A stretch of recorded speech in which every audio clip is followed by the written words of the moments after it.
नमस्कार दोस्तों, मैं करदम रावल आप सभी का हार्दिक स्वागत करता हूं यूपीएससी आईएएस एग्जाम में। और आज इस छोटे से वीडियो के अंदर हम देखेंगे 3 सितंबर 2018 सोमवार और भारत ने किया वो काम जो 9 साल से अब तक नहीं किया था। जी हां, रिजर्व बैंक ऑफ इंडिया ने जो है इस बार 3 सितंबर 2018 सोमवार को 8.46 टन गोल्ड परचेज किया है, जिसको केमिस्ट्री के अंदर हम ए और यू के नाम से जानते हैं, एयू। तो पिछले 9 सालों में नहीं किया था वो काम किया है। टू बी प्रिसाइज, अगर केजी में बात करें तो 8,460 किलो सोना परचेज किया है इंडिया ने। और आरबीआई के पास अभी 566.23 टन गोल्ड था एज ऑफ 30 जून 2018। जो पिछले 30 जून की बात करनी हो 2017 की, तो तब हमारे पास था 557.77 टन सोना। तो यहाँ पर ये एनुअल रिपोर्ट 2017-18 के अंदर हमें पता चलता है। तो पहले तो हमको ये पता करना है कि गोल्ड जो है वो हमें क्यों लेना पड़ा है, क्यों हमें गोल्ड के पीछे इतना भागना पड़ा। तो गोल्ड जो है वो ज्यादातर इंटरनेशनल मॉनेटरी फंड से ही परचेज किया जाता है गवर्नमेंट्स के द्वारा। तो भारत की रिगार्डिंग अगर भारत को गोल्ड परचेज करना हो तो उसके लिए डेडिकेटेड अथॉरिटी जो है वो है हमारी मेन बैंक, यानी कि बैंकों की bank reserve bank of India 1935 से जो कार्यरत है। और यहाँ पर जो रिजर्व बैंक ऑफ इंडिया है उसको गोल्ड क्यों लेना पड़ा, अगर ये जो क्वेश्चन है तो इसका आंसर है कि जो पेट्रोल और डीजल के जो दाम बढ़ रहे हैं उसके पीछे का रहस्य है क्रूड ऑयल के प्राइस का बढ़ना। दूसरी रीजन है कि हमारा जो रुपी है वो डॉलर के सामने डिटोरिएट होता चला जा रहा है, यानी कि अगर हमें $1 परचेज करना है तो डे बाय डे हमें जो है पैसे ज्यादा देने पड़ते हैं। आज जो जब हम वीडियो रिकॉर्ड कर रहे हैं तब ऑलमोस्ट $72 को टच करने को आया है। तो यहाँ पर डॉलर इतना हमारे लिए महंगा हो रहा है, तो यहाँ पर इसको बैलेंस और इक्वलाइज करने के लिए हम जो है गोल्ड परचेज करते हैं। अब क्वेश्चन ये पूछा जाए कि गोल्ड परचेज करने से क्या बेनिफिट होता है, तो अगर आप इकोनॉमी के दृष्टिकोण से देखें, अर्थतंत्र के दृष्टिकोण से देखें, तो यहाँ पर जो है एक्सप्लेनेशन यू बनती है कि कोई भी देश उतने ही अमाउंट की करेंसी प्रिंट कर सकता है जितनी उनके पास रिजर्व हो। अब आप पिक्चर्स के अंदर देख सकते हैं, यहाँ पर हम शुरू करते हैं 10 रुपए के नोट से। 10 रुपए का, 20 रुपए का, 50 रुपए का, 100 रुपए, 200 रुपए, 500 रुपए, 2000 के नोट, चाहे कोई भी नोट आप ले लो। तो यहाँ पर आप देखिए तो हिंदी के अंदर और अंग्रेजी के अंदर, दो भाषाओं के अंदर आपको एक चीज देखने को मिलेगी। हिंदी में लिखा होगा मैं धारक को 100 रुपए अदा करने का वचन देता हूँ, या फिर आप कोई भी नोट रीड कर लो, या फिर आप कहे अंग्रेजी में I promise to pay the bearer the sum of 100 rupees. इसके नीचे होती है भारतीय रिजर्व बैंक के जो भी उस कार्यकाल के जो गवर्नर होते हैं उनकी साइन। चाहे आप अभी की नोट देखोगे तो उर्जित पटेल की सिग्नेचर देखने को मिलेगी, उससे पहले आप देखोगे तो रघुराम राजन से लेके मोंटेक सिंह आलूवालिया और कई नोटों पर आपको मनमोहन सिंह की सिग्नेचर भी देखने को मिलेगी, लेकिन वो 2005 की पहले वाली नोट्स बंद हो चुकी है। तो यहाँ पर जो है हम कंटिन्यू करते हैं हमारे टॉपिक को। तो जितना बैंक के पास बैंक्स के माध्यम से जो लोगों तक पैसा पहुंचा है उस पैसे के अमाउंट का जो इक्वल है उस इक्वल का गोल्ड सरकार के पास यानी कि रिजर्व बैंक ऑफ इंडिया के पास कंपलसरीली होना चाहिए। तो यहाँ पर हमने नंबर्स देख लिए। तो यहाँ पर जो है अल्टीमेटली रिपोर्ट ये बनती है 4 तारीख की डेट पर कि there is an addition of 8.46 tons of gold during this year, यानी कि इस साल हमने 8,460 करोड़ का सोना जो है परचेज किया। तो मैंने बोला स्टार्टिंग ऑफ द वीडियो में कि 9 साल के अंदर हमने जो काम नहीं किया था वो अब हमने किया है। तो नवंबर 2009 के अंदर भारत की एपेक्स बैंक यानी कि रिजर्व बैंक ऑफ इंडिया ने इंटरनेशनल मॉनेटरी फंड से 200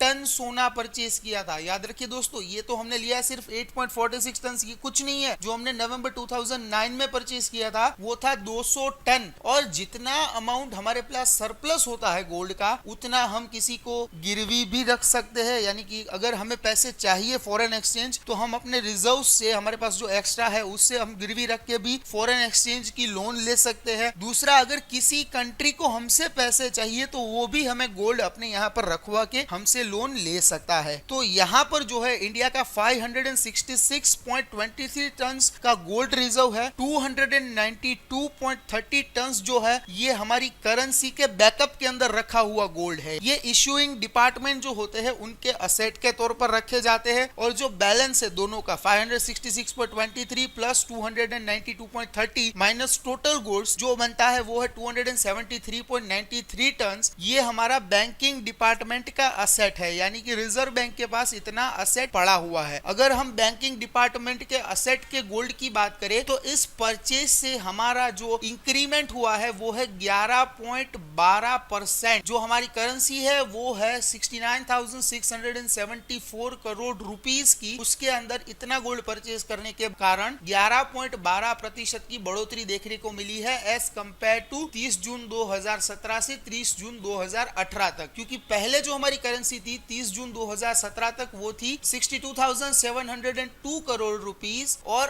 अब जो है 30 जून 2018 के ऊपर वो है 69,674 करोड़ रुपीस। तो दोनों का डिफरेंस अगर आप परसेंटेज में देखोगे तो ये बन जाता है 11.12%। और यहाँ पर रिजर्व बैंक के द्वारा जो रीजन बताया जाता है गोल्ड परचेज का, वो मेन रीजन है कि डॉलर के सामने रुपी की वैल्यू जो दिन प्रतिदिन घटती चली जा रही है, यानी कि वैल्यू घट रही है, दाम बढ़ रहे हैं, जो नेगेटिव इंपैक्ट क्रिएट हो रहा है, उस नेगेटिव इंपैक्ट को आगे जाने वाले समय के अंदर कोप अप करने के लिए और कवर अप करने के लिए, इस सिचुएशन को कॉम्बैट करने के लिए रिजर्व बैंक ऑफ इंडिया ने 8.46 टन गोल्ड जो है परचेज किया है। इस वीडियो के अंदर इतना ही, और अगर आपको वीडियो कंटेंट और एक्सप्लेनेशन पसंद आई हो तो वीडियो को लाइक और शेयर जरूर से करिएगा, कमेंट के अंदर अपने सुझाव जरूर से दीजिएगा, और अगर आप चैनल पर नए हैं तो चैनल को सब्सक्राइब करके बेल आइकन पर क्लिक करना बिल्कुल से मत भूलिए। थैंक यू दोस्तों, जय हिंद, भारत माता की जय, वंदे मातरम।